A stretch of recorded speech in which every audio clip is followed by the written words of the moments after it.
Yeah. Cheers. Stunning.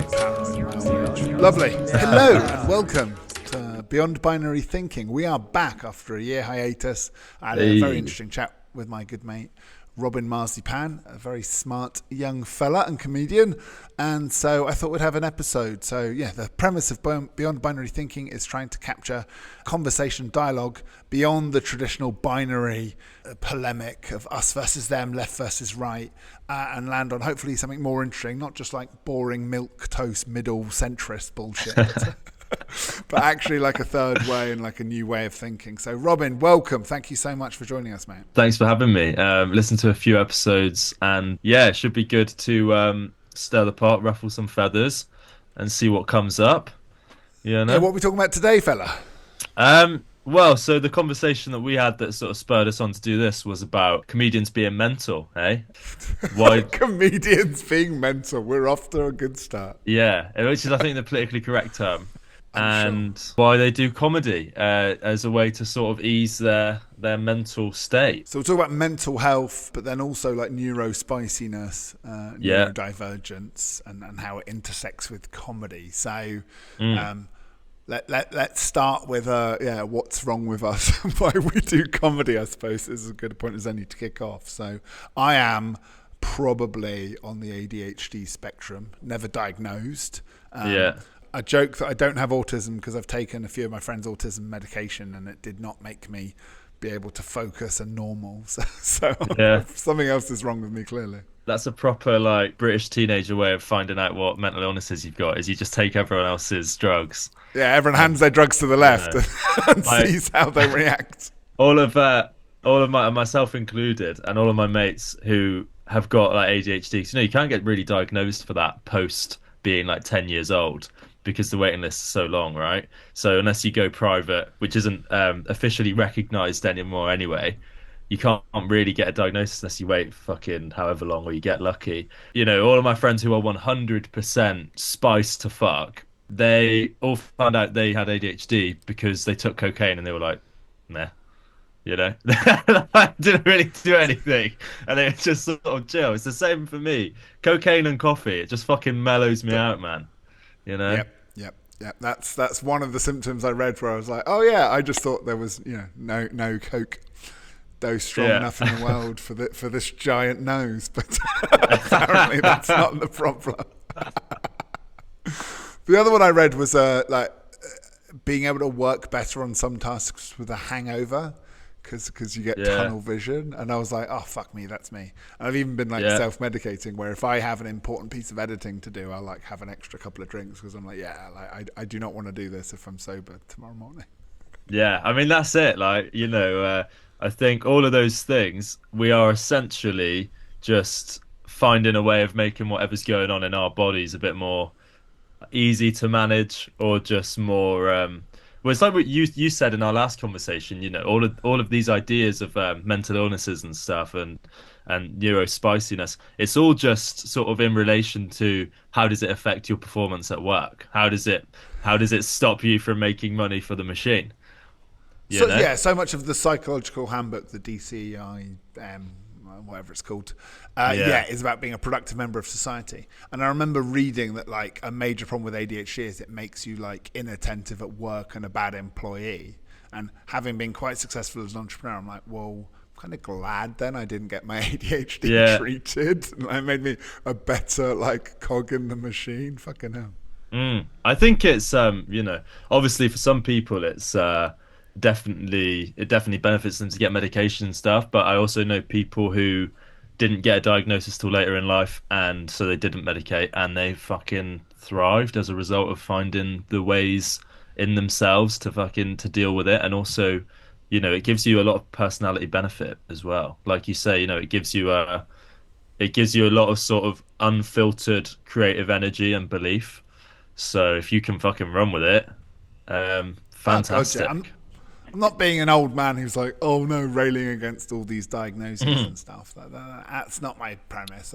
I just think, we were a generation that had to diagnose ourselves and medicate ourselves and work out what worked for us because, it just wasn't talked about. And it's the layperson's misunderstanding of science. It's like, oh no, everyone's got autism and ADHD nowadays. And you're like, look at the graphs, and you're like, yeah, cool. Look how many people we were testing 50 years ago. How many Yeah. people with Yeah. the numbers are going up because now we care to test.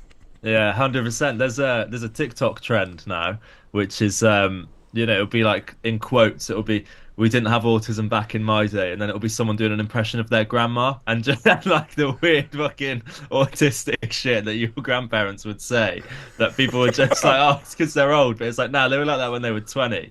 And they all had everyone was fucking spicy back then, but you just sort of you either buried it down deep or you had your brain played with. So, I like the original round of psychotherapy, which was just fingering Victorian women because their husbands weren't loving them enough, so they were going mental. And then Freud just started snorting cocaine and fucking all these wives and being like, kind of everyone's sexual if you think about it. And you're like, sure, Freud, sure they are. fucking hell, Freud. Yeah. Say what you want about Freud, but he loved his mother, so. Do you reckon Freud's mum was proud of him? Do you reckon she was like, my son is kind of a big deal? Oh, really? What, has he done anything I've read? No, hopefully not. Yeah. Oh, he did the Oedipus. No, that wasn't him. That wasn't him. That wasn't him. That was Different Freud. Bloody hell. So yes, I think it'd be interesting just to talk about some of the comedians we've met. Not specifically if you don't want to out anyone, but there's definitely a pattern. I was surprised by a couple of things. Like the ADHD doesn't surprise me at all because I think people that talk quickly, think quickly, and maybe attention seeking is perhaps a harsh way of saying it, but you know what I'm getting at, like the people that are constantly interrupting to, oh, I've just had a thought, I want to talk about something, I'm really excited about it, I want to talk about it 100 miles an hour. It's definitely a trope. I was surprised how many autists there are in the comedy scene.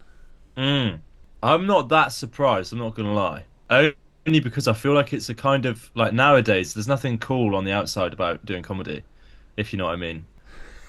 It's I mean, actually, maybe now, but like even a few years ago, it wasn't like if you looked at like the British comedians, none of them were particularly like cool. They were all sort of, I mean, you look at Sean Locke, he's sort of a bit weird and awkward, but he's super fucking funny. So I feel like a lot of neurodiverse, awkward young people could have grown up watching that kind of comedy and been like, oh, I'll fucking I'll give that a go. God, I swear. So I realize on podcasts, I swear so much. It's all right, no worries. I'm going to blame that on undiagnosed neurospice in honour of this episode. All right, mate. No fucking need to make excuses. You're fucking good. Apologies if my mother's listening. She's the only one that will give a fuck. I think like from the outside, people don't understand comedians. It's the idea that like it's the funniest person but often what's funny in a pub is not funny in front of 100 people in a crowd. And two things that are really necessary for success in the stand-up comedy that lend themselves well to a background of neurodivergence, kind of being comfortable or at least used to standing out and being different. Yeah. Right. Like if you're used to blending in and being a people pleaser, like a career in stand-up is probably not for you. You will really struggle.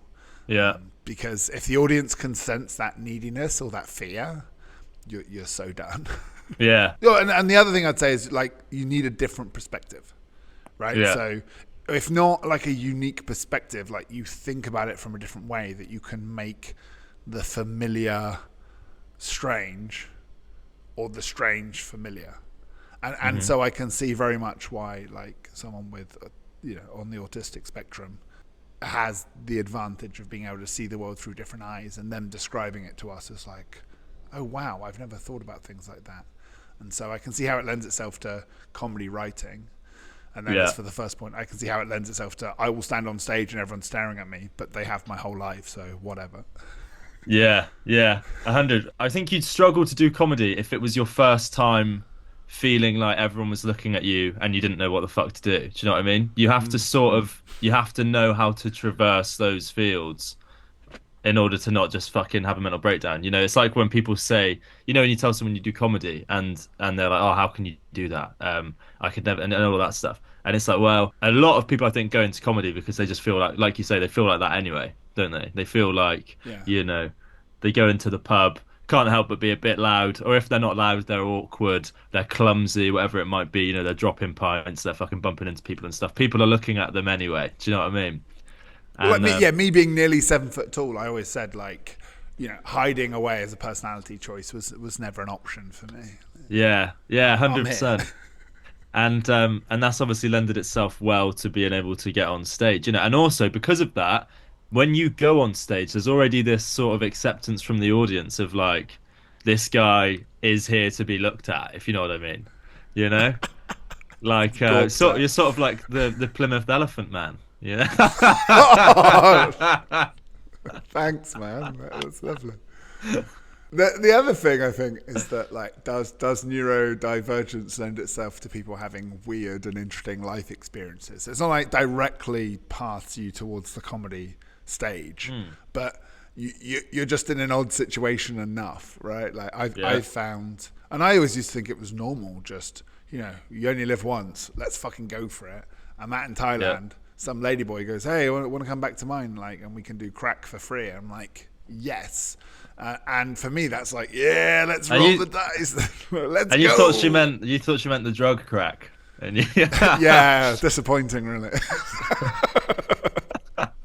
But that just means like, I can tell just the story of like most of what I was up to on the weekends in my 20s, and people are just like, oh my fucking God, that's such a wild story. And I'm like, oh, yeah. Hey, did you we were ever all like it in our 20s, weren't we? And apparently, no, people weren't. They were getting jobs in an office. I used to find this right when I was a teenager. You know, I'd been expelled from like three schools, had like a wild childhood and stuff, and I would always find like when I became an adult and would go to pubs and I'd talk to people and tell stories from my youth and stuff. I'd always meet if people weren't a bit spicy, they'd think you are full of shit. You find What, you think this? you're making up stories, yeah? Yeah, yeah, yeah. Or like I'd say, oh yeah, and then I fucking got thrown out of this school for pouring a milkshake on people from the roof and all of this stuff, and people would be like, "You didn't fucking do that," and do you know what I mean? And Because they never would, right? They'd be like, that is absolutely mental behavior. And you're like, I'm not going to apologize that you've lived a boring life, dude. yeah, yeah, yeah, legit, man. But yeah, comedy's just another one of those impulses, eh? That we're not wise enough to nip in the bud. Yeah, because that's the truth. Like I've heard several comedians that like the funniest people they came up with didn't last in comedy because you inevitably plateau or even dip down once you get over the initial nerves and adrenaline. And then there's this slog as you kind of need to find your own voice and lose those shit jokes you wrote in your first few years. And most people won't persevere through that because they get self-conscious, they struggle, they get criticized by their peers, they bomb a couple of times. Any sane person would then quit. Yeah, yeah, And there's a few weirdos that just either wanted enough or just are weird enough to be like, this is fine, I'll carry on. legit, legit. Well, it's a beautiful side effect of being a bit spicy in the brain. You know, it's a cool way of figuring out that there's benefits to it. You know, getting into something like comedy because you realize, oh, I could actually just keep doing this, and I've sort of already trained myself not to get like disheartened and depressed if people don't respond to me in the correct way. Yeah, it is like that exposure therapy where you're just Yeah. powering through, right? And those horrific moments at school you had where I'd interrupt to say something funny and it's just crickets. Like I was bombing before I even knew I was trying to do comedy. Yeah, yeah, And now like I'm seizing power, seizing back control. I think like when a room full of people are staring at you, it just reminds me of like the little kid that stuck out because he was too tall and he was the only foreign kid in a Cornish posh school. yeah. And now I'm voluntarily going into that scenario, putting myself under that pressure, and when I emerge victorious from it, it's just the greatest feeling on earth. It's like I just feel so fucking powerful and in control. And it's so much easier than going into certain actual social situations where you're going to feel that way. For me, at least, like I found that I find it easier to get on stage and talk about gay stuff in front of old men in the pub than I do like going into the gym, Like when I was like when I came out, I was about 15 and I was captain of the school basketball team. I'd box every morning. I was always around like blokes and found it so fucking I'd always find those situations incredibly awkward and something like comedy where you're going up and choosing to do that.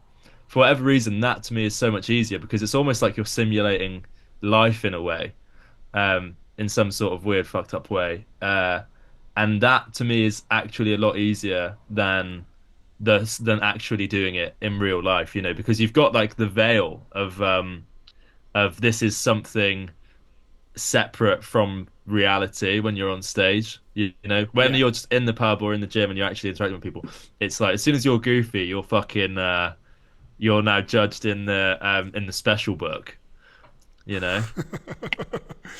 Yeah, I mean it's playing life on hard mode, but in 10-minute segments, right? You only have to do it for 10 minutes, Yeah, and then there's the emergency exit. And I truth. remember like when I started, I was definitely looking at the exit to bolt, whereas now you're like I'm not running the light per se, I'm just trying to get Mm, as much stage time as possible. So it's yeah. just a different game. But just quickly, because I think we're mostly focused on neurospiciness. Mm. What do you say to the idea that like most comedians are tragic figures and they're finding the humor in things because they're innately sad? I don't know. I mean, it's Tears of a Clown, all of that stuff. There's obviously a lot of like cultural fucking significance attached to it that especially like British people, we sort of make jokes about tragic stuff and laugh through the pain. So I think maybe it's more just a cultural phenomenon of like we all learn to laugh during the sadness as opposed to like all comedians are sad, if you know what I mean. I think it's maybe just actually that when they are sad they have the ability to create comedy out of it. I don't think all comedians are inherently sad. I mean, I know a lot of comedians who, yeah, there's definitely some psychological shit of like they like cheering people up or they want to cheer themselves up. But I think more so it is just the ability of having like the awareness of being able to flip sadness on its head, if you know what I mean. Yes, and not shying away from sadness, but being able to look, Mm, towards the darkness and sort of steer a path out of it. yeah. Yeah, I think you have to be a good comedian. Maybe some people can just be on the light side, but mostly I think like you need to understand the darker side of life and the nuance for it, and it's all about surprise as well. So even if you are a comedian that's like bubbly and positive, like Mm. then the occasional dark joke will land really well because the audience won't be expecting it. So Yeah. Yeah, 100%. And again, doing comedy, great way to practice that because when there are actually terrible situations that arise in life, you want to make sure that you know the balance before you start making jokes at a funeral. You know what I mean? I mean, there's nothing better than a well-timed joke at a funeral, like just to Yeah. relieve the mood. It's Yeah. beautiful, and like, you're there just like, wow, nice. And if you've ever Mm. done the opposite and mistimed it, well, that's a hell of a learning experience. You're very, very Yeah. motivated not to say the wrong thing to the wrong person at the wrong time. 100%. But then again, and that's the sort of comedian curse, right? Is you gotta know when to shut the fuck up. You know? We're not good at that, I think. And I mean, me personally, man, when I'm on stage now, I've got to have a vibrating alarm in my pocket because I always overrun. I just can't, like, I get a bit nervous about getting everything in, and then I'm like, right, I'm not going to speed up, I'm going to slow it down, and I'll come off thinking I've done 10 minutes and I've done fucking 20 minutes or whatever, and everyone's going, oh, thanks a lot for that, cunt. And It's their job to show you the light, brother. yeah, I know.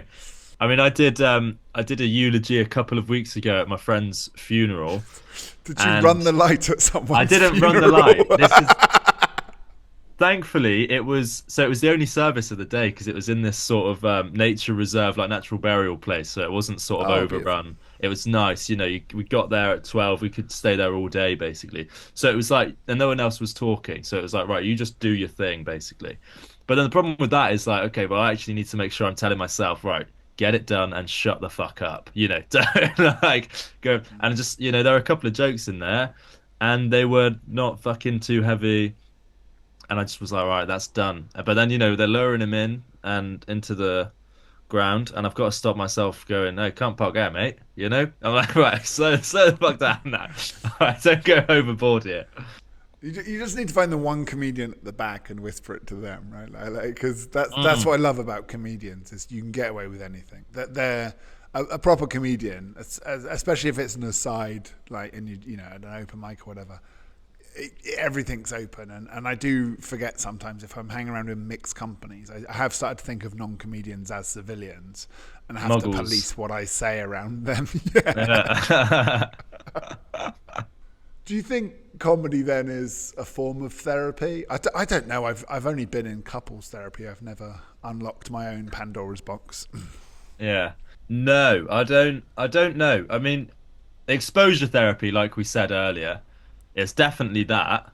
Even if you aren't fucked in the head, you're still exposing yourself to the reactions of your body and your fight or flight sensations and stuff, Because I mean, yeah, when I was a teenager, I used to get panic attacks all the time. And they're fucking terrifying. Like, made me not want to go outside, maybe not want to go to the gym, didn't want all of this stuff. And all it is a panic attack. You just get a quick rush of adrenaline, you sweat, you get hot, your heart rate goes through the roof, and that's exactly what happens when you're getting ready to go on stage as a comedian. You get fucking. I mean, for me, I get palpitations, I get sweaty, I'm pacing, but I fucking love doing that. So it's 100% an exposure therapy. I'm basically bringing on accepting a panic attack. I'm like, I want to have this, but then it's just like, okay, it's not even what the label of panic attack is. Voluntary, controlled environment for a set amount of time. Yeah, yeah. But it's interesting. I think that was an exposure therapy for me, 100%.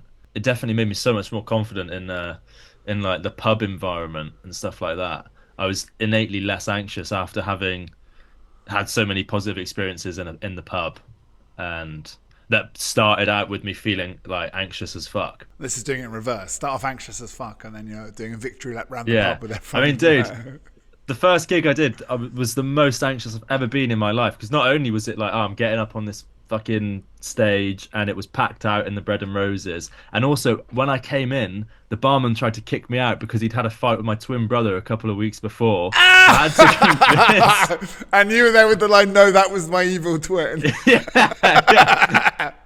And so I've had to convince this fucking barman to let me stay in, get up my Facebook and everything, and show him pictures. Go through all that. As soon as I get in there, Oh I'm my late in God. because of that. I'm late into the gig, and then I've got to go straight up and fucking ramble, and but it's fucking just lit a fuse. Yeah. Yeah, So exposure therapy. I guess so. Yeah, I used to think it was therapy, and I'd see people talking about stuff. I think the process of writing, and to write a good joke, you have to have empathy and understanding. And so I think the process of like writing about stuff like that can definitely help people analyze stuff that they probably otherwise wouldn't be thinking about. But likewise, there's no-go topics for me that I just don't find funny and wouldn't joke about for the same reason I don't want to go to therapy and talk about them. Yeah, but are there things that you wouldn't want? Are there things that would make you uncomfortable to talk about in conversation that you've spoken about in comedy, or that you've written about, maybe not even performed, but that you've tried to work through as a joke? No, nothing. If I'm comfortable talking about it, I'm comfortable joking about it. Yeah. I did start off, I think a lot of people do early in their comedy career, thinking that shock is funny and just writing like hate crimes as jokes and being like, ha ha ha. But then after a bit, you're just like, okay, but that's not even the funniest joke I've written.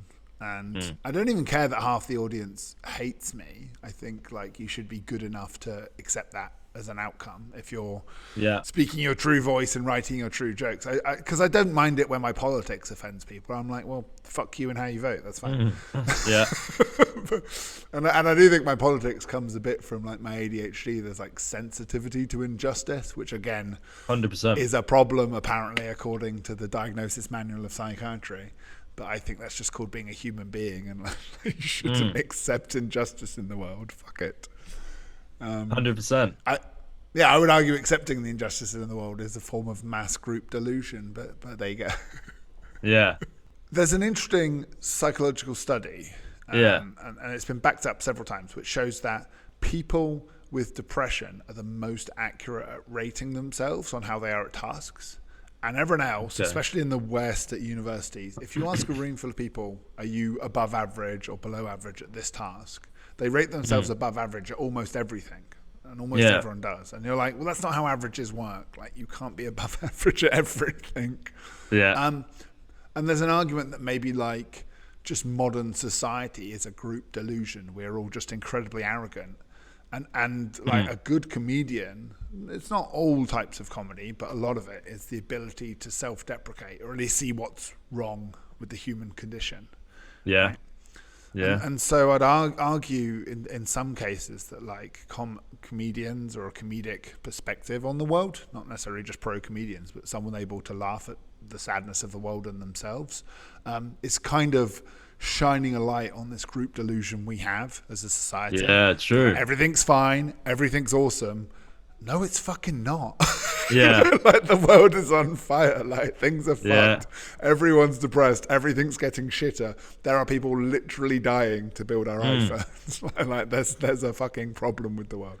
Yeah. Well, it's a literal that behavior, the behavior of the comedian in response, that is a literal like answer to a societal problem, if you know what I'm saying. Like it's a literal answer because we have this thing, especially in Britain, of we all know we have this awareness, right? Because we're in this age of information. We have awareness of what's going on all around the world to bring us the comforts of our life. But I mean, we've had a month straight of blissful sunshine in Plymouth, right? From April to May. What the fuck, right? And if I'm down the pub and someone goes, "Oh, stunning this weather, isn't it?" And I go, "Yeah, but fuck me, bit concerning, like all the plants are gonna be fucked." "Oh, you miserable bastard." You know? "You miserable bastard. Shut up." You know? It's like, for fuck's sake, dude.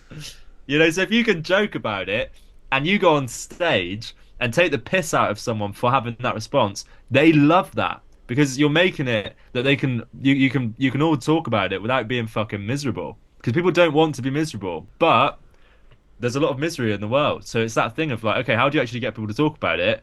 Take the piss. It'd be interesting though. Like, I don't think it's clear cut that comedy heals the world's traumas. I think a lot of comedy actually does the opposite and kind of distracts. It really depends. It's as broad as all artistic experience, right? I think some comedy punches down, some comedy smooths over the cracks and makes it seem like everything's fine. Like there's the old bit, I think it's Doug Stanhope, where they're like the news is like laughing about, like the comedy news, you know, the late shows, who are like, did you see today this terrible thing happened? Ha ha ha. And he's like, why are we laughing at this? Why is the audience laughing? That's terrible fucking news. This is not all right. And it almost serves the propaganda to have some types of comedians be like, ha ha ha, did you notice the world's in trouble? And everyone's like, oh yeah. And then they move on and forget about it. And so I think it's not as simple as like, the world is sad, comedy's a response. Yes.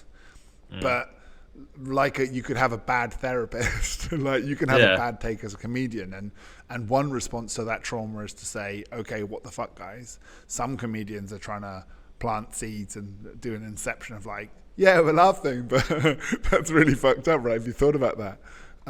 And some are just distracting clown shows, drawing attention away from like that isn't mirth-worthy. That's not giggleable. And I don't have a clear solution to that. I don't want to tell every comedian what to do. I mean, one of the best, Dan Carlin, beautifully said that like his comedy got much better when he stopped this sort of young messianic activism and just started becoming a nihilist and realizing that the humanity's fucked, the world's ending. So as a passive observer for the apocalypse, where's the funny in this? I think even that, you know, he was often being meta funny while giving interviews about his comedy. So even that's a great fucking point. You know, so I'm not saying Dan Carlin was part of the problem, but I do think, yeah, sometimes, yeah, like any art form, you just have to judge. Like, what's it trying to say here, and is it a distraction from the pain? And sometimes that's fine. Yeah. But sometimes you can take a painkiller and then continue walking on a broken leg. Has to be a fucking strong painkiller. Yeah, no, Well, I get what you're saying. But how do you I mean, what's the I think you could have the same joke and some people would feel that it was a distraction and some people would feel like it was a good way of shining light. I guess it's difficult to I don't know, to I mean, could you give me an example of what you would say like would be the difference? Well, I mean, the obvious one is, as I say, the late night talk shows where they're just, it's the 24-hour news cycle, right? Yeah, yeah. And so something just horrific has happened, and there's a team full of professional writers whose joke is to just make you giggle and then go, and now the Yeah. band, Yeah, yeah, right? yeah. And just move on, like. And again, I'm not saying that all comedians need to be tiresome political lecturers like I've tried to be at my worst. But it's just worth thinking about for those that Yeah. think their comedy is a salve and their comedy laughter is the best medicine. Like, okay, cool. But if if that's not just a throwaway cliche and comedy actually is attempting to be medicine, then are you planting seeds, making people think about something from a new perspective in a way they haven't? Hmm. Or are you just numbing a pain because it's Well, just also the it's only like thing you can think of? I think with those chat shows, it doesn't even become the politics, it just becomes like content, right? Which is a very different thing. Like it's just like, oh, we know this will get a buzz while people are fucking sat eating their dinner, and then we'll Yeah, just and there's a pseudo yeah. comedy to it as well. Like the fact that you have to have a sign and telling people to applause, and those people that aren't Yeah, yeah. taking part in that get kicked out, right? And you have Yeah. the hype man and the celebrity, and the sort of people that love those shows and will queue up to attend. You have this Yeah. filtering bias. So that's a very different experience from a comedy show. Yeah. That's a very different experience from laughing in a pub with your mates. But I think there's a way of doing it as well. Do you know what I mean? There are some, I could think of some talk shows that have done sort of political segments. Do you remember Paul O'Grady?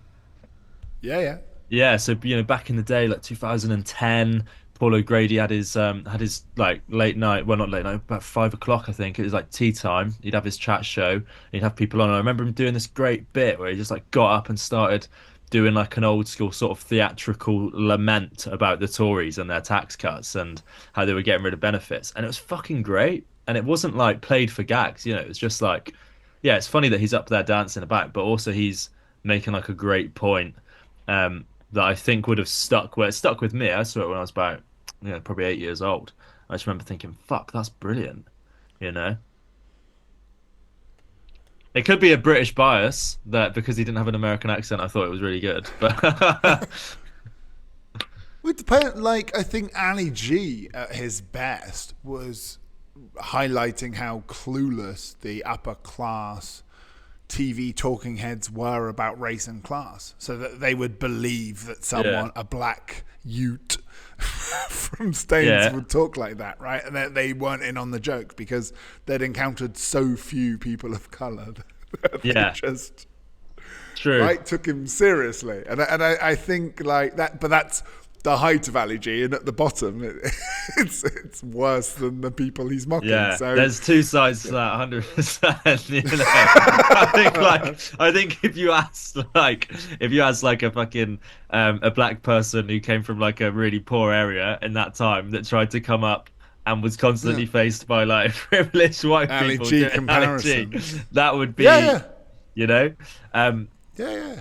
yeah. So again, it's that thing of I don't know, with comedy especially, you can't always control the line you're going to hit, especially if you're trying to make a meta point like that. I mean, like yesterday I posted a TikTok, right? And it was just a TikTok that said, seeing Nigel Farage beating the Tories and Labour in the local elections feels like when you just create a character on FIFA and they put 10 past Real Madrid when playing for Blackburn Rovers.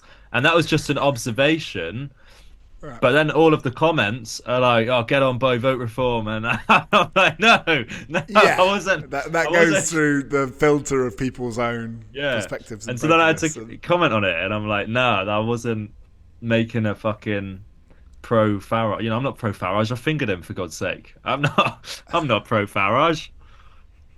You that know." video is hilarious. By the way, Um, link in the comment. He took it but with a smile. I noticed. I was he surprised. He was did. just He like, did. Yeah. And Anne Widdecombe was stood behind the camera as well. "Oh my god, And she was fucking big. She looked like Jabba the Hutt at this point. She's like, bless her." oh man, yeah. Um, but I don't know. I think with comedy, when it's done right, it's fantastic, and even particularly stand-up comedy, not just sort of comedy with your friends. Like stand-up comedy, when it's done right, can be fantastic way to heal certain issues in communities and stuff. But it's got to be done right, you know? Yeah. Yeah, and there's some like notable examples. I think like Daniel Sloss talking about sexual violence Mm, as X, and kind of like was one of the dominoes that led to the downfall of Russell Brand, yeah. and that was just absolutely phenomenal. Mm, And yeah, and funny, right? It wasn't a fucking TED talk on rape. It was, yeah, like actually a great stand-up comedy hmm that talked about something really important. And I do think, as I've got deeper into comedy, certainly for me, I've learned a lot about mental health just because it's the content I listen to the most. So, mm, so having people discuss and yeah, like do it in a funny way, it is a gentle introduction to the toxic masculine mentality that is me struggling to address these topics otherwise. They have to be very well wrapped in, mm. packaged, and very well camouflaged. Here's the medicine covered in sugar.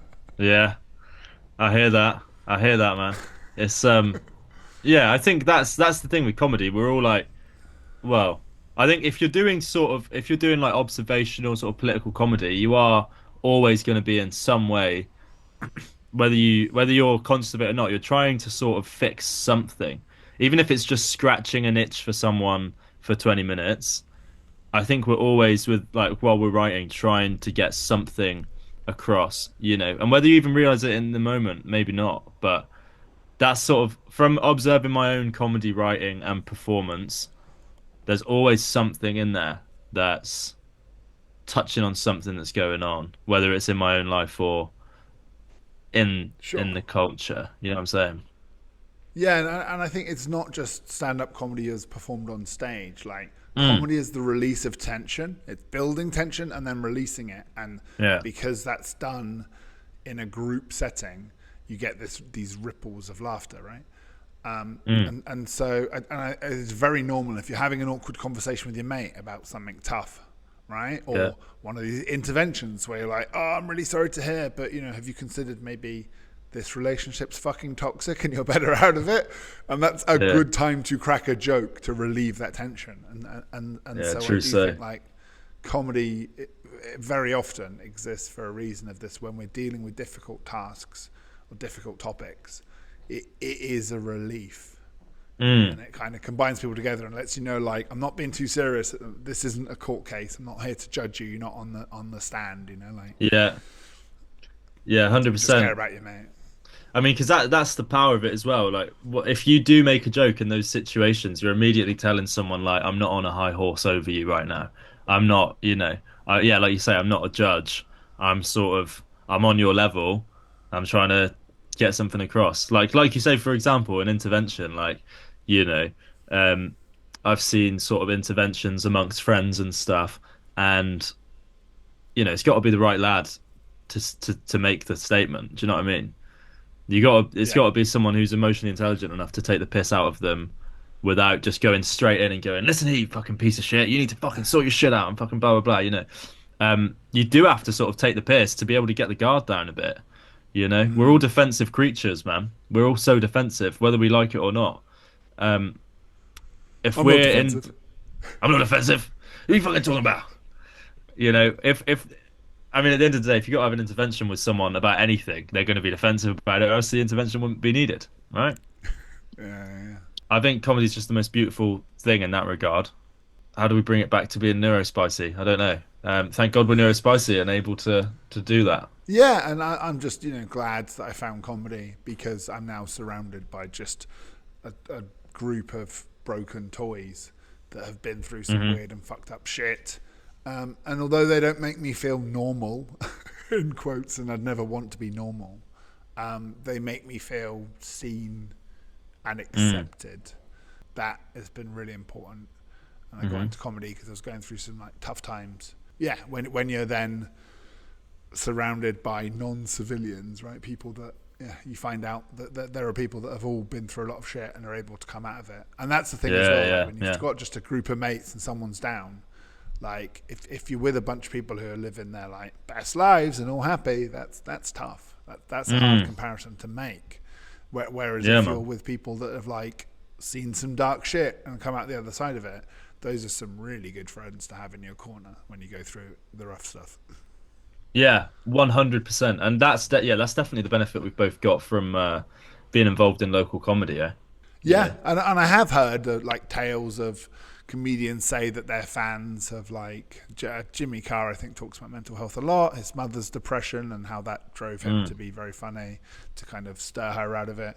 But then also how several people in the crowd have told him that they were thinking of killing themselves, and he got them through a rough time. I think Yeah. definitely when I was at my most depressed, I would probably chain watch stand up comedy specials back to Mm. back. Yeah, yeah, 100%. I mean, it's the best way of pulling yourself out of the darkness, because you're not relying on yourself to make yourself feel better at that moment. You're giving it to someone else. Sort of like therapy in a way. You're outsourcing the healing to a professional in a different place. But I mean, it works as well. It Well, works, the other thing I watched when depressed was To Catch a Predator. But Okay.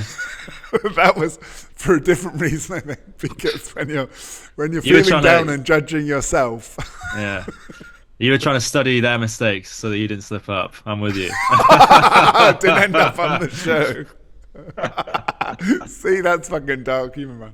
No, really, like I think that was the other thing is when I was at my lowest point, fucking Mm. yeah, watching those guys, I was like, well, at least I'm not that guy. Could be Hey, worse.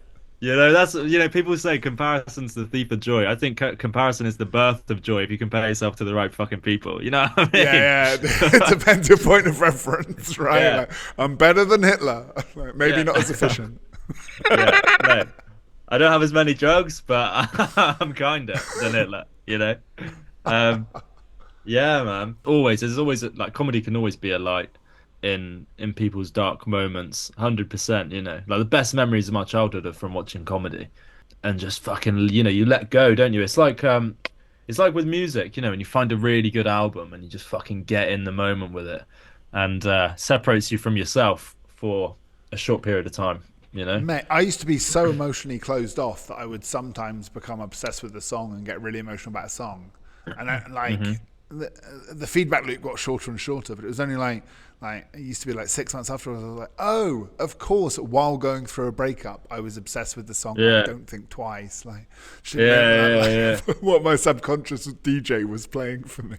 yeah, yeah. And that's you outsourcing the healing of your relationship wound to Bob Dylan, eh?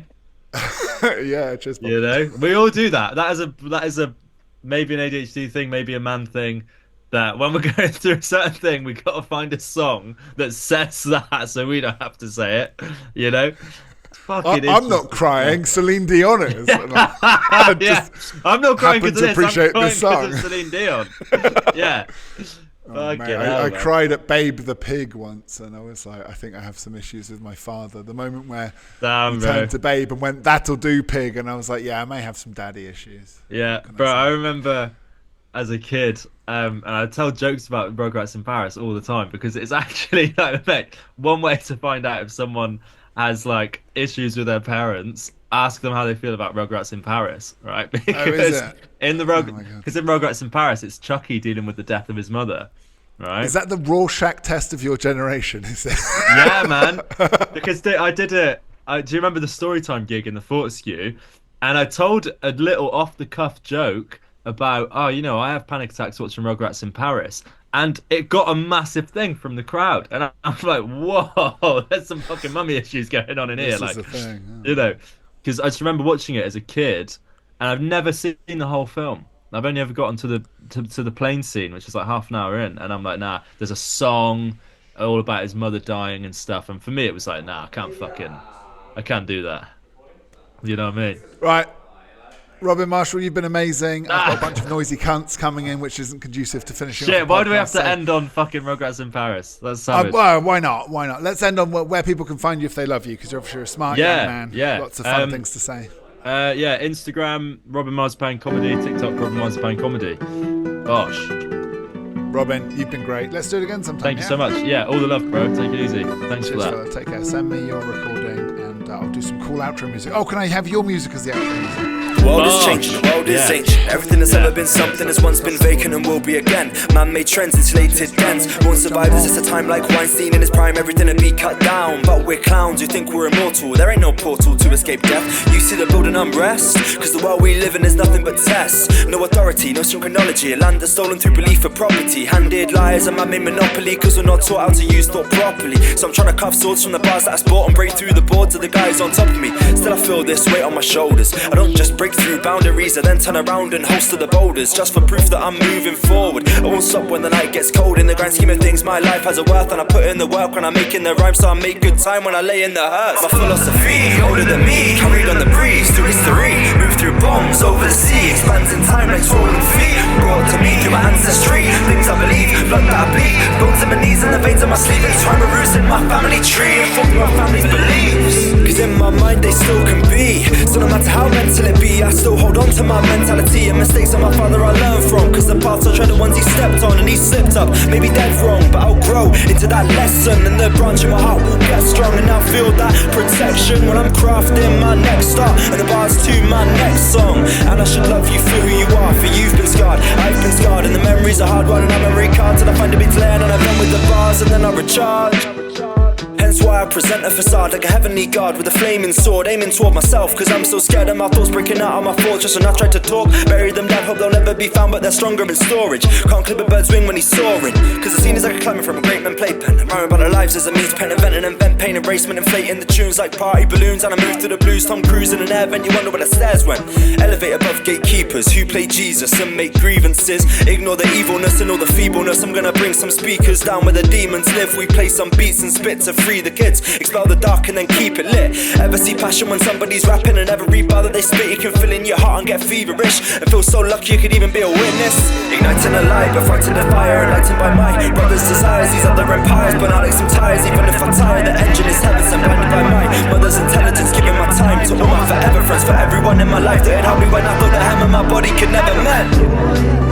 Now I say thank you, Lord, for this life I live, and I'ma live this shit like every night it could end, cause every night it could end, and behind every door on every street corner you'll find an impossible soul who became an explorer, a heavyweight crawler, just to finally drop and grow cold. But under the mold, the fruit still grows, burns into the ground like a sauna, living through wars and absorbing trauma, just to see a new tomorrow. I rise from the slumber and see clear skies. When I was younger I'd fantasize about being a cloud full of thunder and lightning strikes, desperate to expel what I kept inside. Now when I see pain in the sky, climb up high and I step inside, embrace the pain and ride, cause without lows and highs there's no balance in life. Time is the only currency, move through the world and it humbles me. We're all dragged around by the current and see, I think the only thing that is current is we.